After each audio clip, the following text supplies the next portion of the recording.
اگر ہم ہسٹری کی طرف جائیں تو ذوالفقار علی بھٹو دور میں جب ایک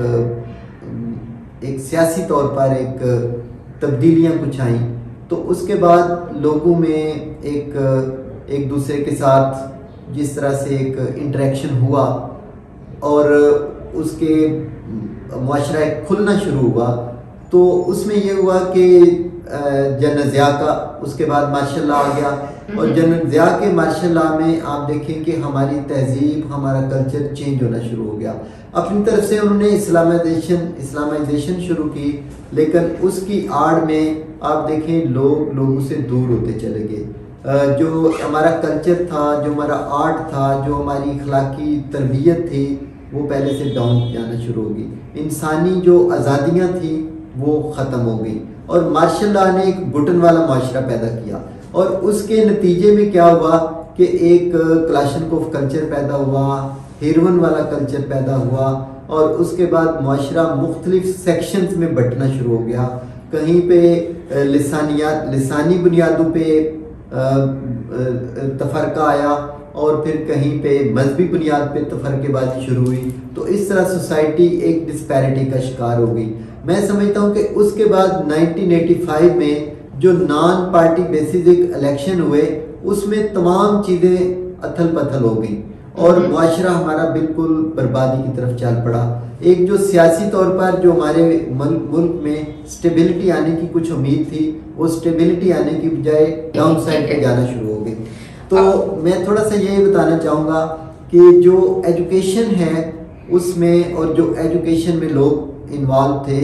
اور آج تک ہیں، ہم سمجھتے ہیں کہ ہماری کوئی سالڈ ایجوکیشنل پالیسی کہ ہمیں یہ والی نسل چاہیے۔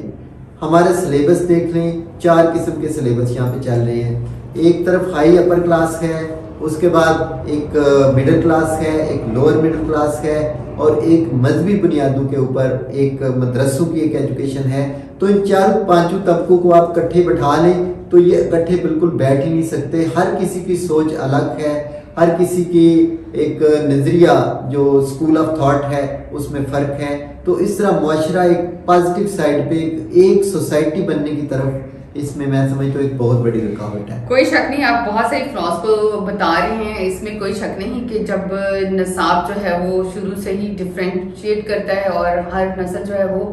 ڈفرینٹ طرح کے طبقوں میں بڑھتی چلی جاتی ہے۔ اب ہمارا سوال یہاں پر یہ ہے کہ آج کے اس دور میں ہماری پریزنٹ یوتھ کو اور آنے والی یوتھ کو جو پرابلمس آ رہی ہیں ان کو اوور کم کرنے کے لیے ان کو خود بھی ایفرٹس کرنی چاہیے۔ انہیں جسٹ یہ نہیں ہے کہ انہوں نے ڈگریاں لے لی ہیں اور وہ مارے پھریں، ان کو بہت ساری ایسی سچویشن کا سامنا ہے، بہت سارے چیلنجز کا سامنا ہے، اس میں انہیں اپنے آپ کو اسکلفل کرنا چاہیے، اپنے آپ کو عملی طور پر ثابت کرنا چاہیے کہ وہ کچھ کرنے کے قابل ہیں، نہ کہ وہ جیسے آپ کہیں کہ بھئی وہ ڈرگس کی طرف چلے جاتے ہیں، اسموکنگ کی طرف چلے جاتے ہیں، بری ہیبٹس میں چلے جاتے ہیں، جسٹ فار دا گیمز اپنا ٹائم ویسٹ کریں۔ اور یہاں میں ایک بات اور بتانا پسند کروں گی، کیونکہ آج کے اس ڈیجیٹل دور میں گیمز نے بچوں پہ اتنا برا افیکٹ ڈالا ہے، وہ بے شک کسی بھی ایج کے بچے ہیں، ایون کہ یونیورسٹی لیول کے بچے ہیں، ایون کہ کالج لیول کے، اسکول لیول کے، وہ سب کے سب ان گیمز میں اتنی مار دھاڑ کرتے ہیں کہ وہ چیزیں جو ہے نا وہ میری سمجھ سے بالا تر ہیں کہ آپ ہر وقت گیمز میں مار رہے ہیں، مطلب آپ کا ٹارگٹ ہی یہی ہے۔ تو یہ جو پیشنٹ لیول کم ہو رہا ہے، میں سمجھتی ہوں یہ اس کی بھی ایک بڑی وجہ ہے، کیونکہ ہر وقت آپ کے ہاتھ میں ایک گن ہے اور ہر وقت آپ اس گن کو جسٹ فیول کرتے ہیں، آپ اس میں کوئی ایسا ٹارگٹ نہیں ہوتا جس کو آپ اچیو کرنے کی کوشش کرتے ہیں۔ آج کے دور میں اگر ہم سمجھیں کہ جی آپ کو اپنا اخلاق بہتر کرنا ہے، اپنا آنے والا کل بہتر کرنا ہے، جیسے ابھی آپ اور ہم بات کر رہے تھے کہ اگر یہ ذاتی طور پہ اپنے عمل کو اچھا نہیں کریں گے، پازیٹیو نہیں کریں گے، سیدھی راہ پر نہیں لے کے جائیں گے، تو اس طرح کے معاملات تو ہمیں دیکھنے میں آئیں گے۔ میں یہ سمجھتا ہوں کہ جو ہی ہمارے معاشرے میں ترقی کا ایک فلو ہوا ہے فارن کنٹری سے، ویسٹ سے، اور ڈیجیٹل چیزیں آئی ہیں، تو ہم لوگ ذہنی طور پر اور سماجی طور پر اس کے لیے پریپیئرڈ نہیں تھے، ہم تیار نہیں تھے، اور ایک ان پریپیئرڈ قوم کو وہ ایک دم سے چیزیں مل گئیں، اور جب وہ چیزیں ہمیں ملی ہیں تو ہم ان کو آگے سے ہینڈل نہیں کر پائے۔ آپ دیکھیں ایڈوانس کنٹریز میں چیزیں ڈیولپ ہوئی ہیں گریجولی, اور وہ لوگ اس کے مطابق اپنے آپ کو ڈالتے چلے گئے ہیں, اور اس کے ساتھ ان کی جسے کہتے ہیں کہ ایک ایڈجسٹمنٹ ہوتی چلی گئی ہے. ہم اس کے ساتھ ایڈجسٹ نہیں کر پائے. ہماری جو نئی نسل ہے وہ جو ہی اس کے پاس ڈیجیٹل چیزیں آئی ہیں,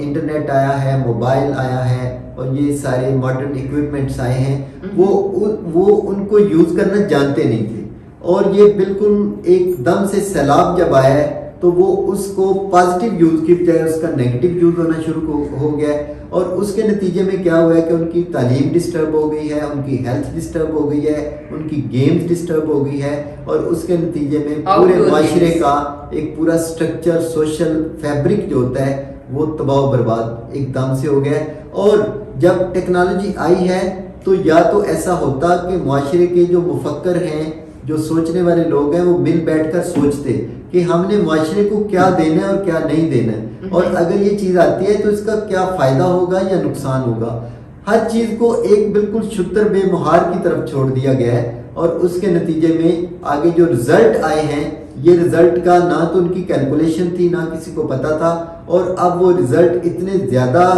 ان کا ایک سیلاب امڈ آیا ہے کہ پوری سوسائٹی کو اس نے بہا کے لے گئی ہے, اور آج بالکل اخلاقی طور پر اور سماجی طور پر ہمارا معاشرہ بہت ہی خراب ہو گیا ہے. لیکن ہم سب کی فردن یہ کوشش ہونی چاہیے, ہم سب کو اپنے اپنے طور پہ اپنی ان پٹ ڈالنے کی ضرورت ہے, کیونکہ میں سمجھتی ہوں کہ اگر ہم میں سے ہر انسان اپنے حصے کے کام دوسرے پہ ڈال دے گا. ابھی جیسے میں آپ کو بتاتی ہوں کہ بازار چلے جائیں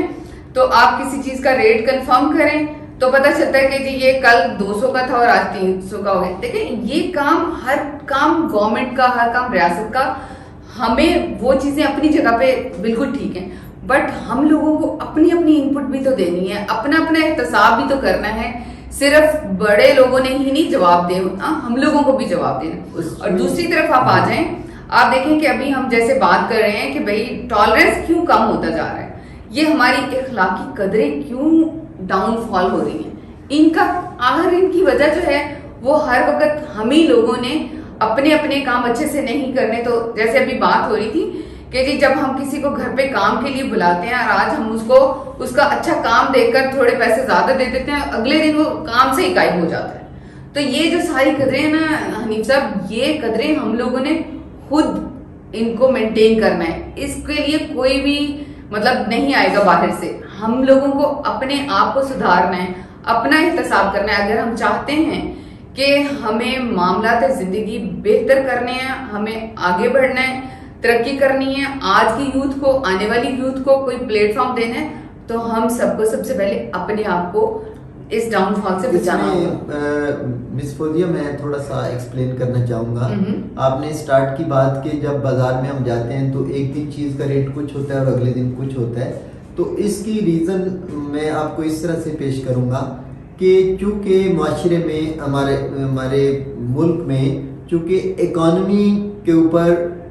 کنٹرول نہیں ہے اور اس کا بیلنس نہیں ہے. وہ اس لیے نہیں ہے